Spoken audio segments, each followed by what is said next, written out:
It's the Slam Dunk. Now, every week I get an email, sometimes two, from people looking for work after being ignored. They just get ignored. Some say it's because they are too old and they feel discriminated against. That's why they're ignored. Some say they're too young and got no work experience, so they don't get the job either. And other times, some tell me they feel like they were too white for the job. In other words, the workplace wanted to appoint a brown face, and I'd say maybe a Māori, as part of its push for diversity and positive discrimination and lifting the minorities up. So it's a conscious diversity policy. You see, it may or may not be true, depending on the employer and the case that was they were talking about. But it's certainly true. You can't discriminate when seeking new employees. It's against the law. But it's happened for years. Māori will feel like they were negatively discriminated against in the job hunting process or the job hiring process for years. For years. Come on, you can't tell me that they all got jobs. Now, with positive discrimination alive and well, thanks to Labour's Jacinda and Willie Jackson, that is, some may benefit from it. But to openly be advertising such blatant discrimination is against the law. And I think DOC, Department of Conservation, quite possibly crosses the line here. It's so toxic, isn't it? The clause and influence of the last Labor government and its positive discrimination programs for minorities, it still rattles around Wellington like a death rattle that just can't find its maker. And sort of an unpopular loner wondering where all its fair weather friends have disappeared to, you know. But someone is still pumping this positive discrimination diversity stuff down our throats. Jacinda and Grant must have forced it deep into the annals of the public service. So once National Secret Service came looking for it, it was largely embedded. And all those people who had been making it happen either have stayed silent, jumped ship or pivoted. But still someone is running amok in the diversity suits and getting under the skin of the gnats. Anyway, what's triggered me today is this letter I got from one of our followers here at the podcast. Jake, he writes this. Hi, Duncan. I heard your message from the young man struggling with discrimination in the hiring process, and I can add to this. I recently applied for a position with DOC, Department of Conservation, having multiple years of relevant experience and ticking every essential and desired criteria for the role. The role would have been a pay cut of 2 to 6K for me, but it has always been a dream of mine to work as a ranger or a kaitiaki. During the application process, I was asked questions of ethnicity, age and gender. I declined to answer the ethnicity question on principle. While the application had assurances the answers would not be used to determine suitable applicants, I feel they should not be asked at all. I later received an email informing that I had been unsuccessful, not so much as an interview, a phone call or justification on why. Furthermore, the response said that they would not provide individual feedback on unsuccessful applicants due to the large number of applicants who had applied. Now, while I'm sure they receive many high-caliber applications, something in my gut told me I didn't meet the diversity criteria and that despite meeting all the skills and qualifications and merit-based criteria, I would not even get a chance at my dream job. And I was right, says Jake. This week, I saw the following job ad from DOC. He says to me, "This is surely discrimination. The only positive I can find is that I do not want to work for a discriminatory organisation anyway. However, I am concerned this issue is more widespread than we realise. Thanks for the brilliant work you're doing, Duncan. Kind regards, Jake." So I've pulled up the ad. And so here's the ad here. Have a look at this. It's for a kaitiaki or a ranger, DOC ranger. Kaitiaki means guardian or oversight, keeper, if you like. Park Ranger. The Department of Conservation, Te Papa Atawhai, DOC, serves to protect and restore nature across Aotearoa. When nature thrives, we all thrive. This is what the ad goes on about. He angi tūtanga, which is basically here's the role. He Teri Nuku is a program that aims to prepare our next generation of Māori leaders in environmental and conservation work, both in the field and in the corporate space. Now, Jake, not being Māori, suddenly feels isolated from this ad, and this job's not for him. Our mission is to nurture and inspire future kaitiaki leaders by providing a holistic, whatever that means, and immersive, whatever that means, learning experience that is underpinned by tikanga Māori. We encourage those who are passionate about te taio and keen to become a kaitiaki of their whenua to apply for the roles. It's a kaitiaki ranger. It's a fixed-term location, Tauranga Bay of Plenty.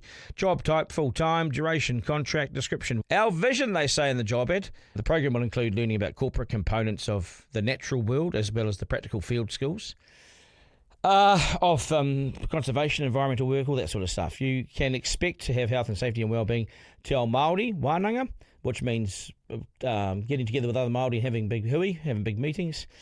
You'll have specialised training workshops, all sorts of things, leadership, individual learning programs.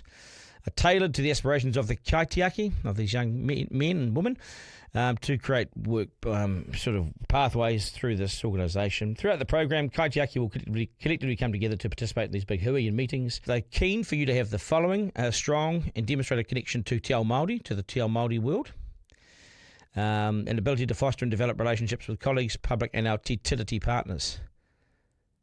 I'm not sure the partners, will the partners be, well, if you're Māori, then your partners are going to be anyone else in New Zealand?